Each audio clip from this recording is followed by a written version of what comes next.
പിതാവിനും പുത്രനും പരിശുദ്ധാത്മാവിനും സ്തുതി, ആദിയിലെ പോലെ ഇപ്പോഴും എപ്പോഴും എന്നേക്കും ആമേൻ. ത്രിയേക ദൈവമേ, അങ്ങേ വാഴ്ത്തുന്ന ആരാധിക്കുന്നു. കർത്താവായ ദൈവമേ, ഇന്ന് ഞങ്ങൾക്കൊരു പകൽക്കാലം തന്ന് അനുഗ്രഹിച്ച കൃപയ്ക്കായി നന്ദി പറയുന്നു.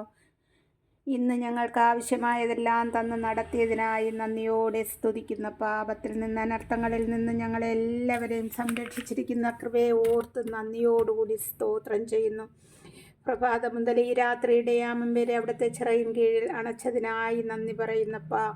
ഈശോനാഥ, ഞങ്ങളിതാ ഉറങ്ങുവാൻ പോകുന്നു. നല്ല ഉറക്കം തന്ന് അനുഗ്രഹിക്കണമേ. ഉറക്കത്തിൽ ഒരു ദുർസ്വപ്നങ്ങളോ ഒരു അന്ധകാര ശക്തികളോ ഒരു പൈശാചിക തന്ത്രങ്ങളോ വിഷജന്തുക്കളോ ഒരു പ്രാണികളോ ഒരു കള്ളന്മാരോ ഒരു അക്രമികളോ ഞങ്ങളെയോ ഞങ്ങൾക്കുള്ളവരെയോ ഞങ്ങളോർത്ത് പ്രാർത്ഥിക്കുന്നവരെയോ ഈ പ്രാർത്ഥനയിൽ പങ്കെടുക്കുന്നവരെയോ തൊടുവാനോ ഭവനത്തിലോ കാമ്പൗണ്ടുകളിലോ കടന്നുകൂടുവാനോ ഇടവരാതെ വണ്ണം അവിടുന്ന് സംരക്ഷണം തരണം നാഥ.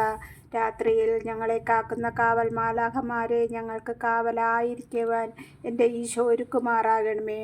ഒപ്പം അമ്മ മാതാവ് ഞങ്ങൾക്ക് വേണ്ടി എപ്പോഴും ഈശോനാഥനോട് പ്രാർത്ഥിക്കുകയും അപേക്ഷിക്കുകയും ചെയ്യണമേ. കർത്താവേ, ഈ രാത്രിയിൽ ഞങ്ങളെ ആരെങ്കിലും ഈ ഭൂമിയിൽ നിന്ന് മാറ്റപ്പെടുകയാണെങ്കിൽ ഞങ്ങളെ വിശുദ്ധിയുള്ളവരാക്കി മാറ്റണമേ. ഞങ്ങളിൽ നിന്ന് ഇന്ന് അറിഞ്ഞോ അറിയാതെയോ വന്നുപോയ സകല പാപങ്ങളും അവിടുത്തെ തിരുവിലാവിൽ നിന്നൊഴുകിയ തിരുജലത്താൽ കഴുകി വിശുദ്ധീകരിക്കണമേ. ഒരു തിരുവചനം വായിക്കാം. യാക്കോബ് ശ്ലീഹ എഴുതിയ ലേഖനത്തിൽ നിന്നും 1-ാം അധ്യായത്തിൻ്റെ 9 മുതലുള്ള വാക്യങ്ങൾ.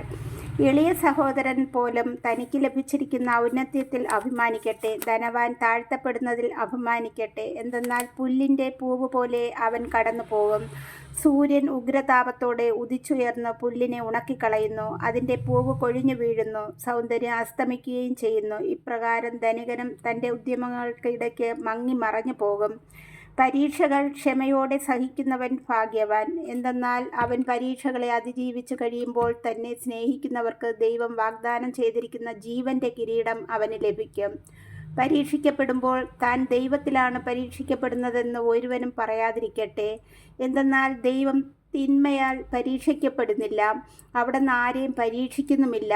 ഓരോരുത്തരും പരീക്ഷിക്കപ്പെടുന്നത് സ്വന്തം ദുർമോഹങ്ങളാൽ വശീകരിക്കപ്പെട്ട് കുടുക്കിലാകുമ്പോഴാണ്. ദുർമോഹം ഗർഭം ധരിച്ച് പാപത്തെ പ്രസവിക്കുന്നു, പാപം പൂർണ്ണ വളർച്ച പ്രാപിക്കുമ്പോൾ മരണത്തെ ജനിപ്പിക്കുന്നു.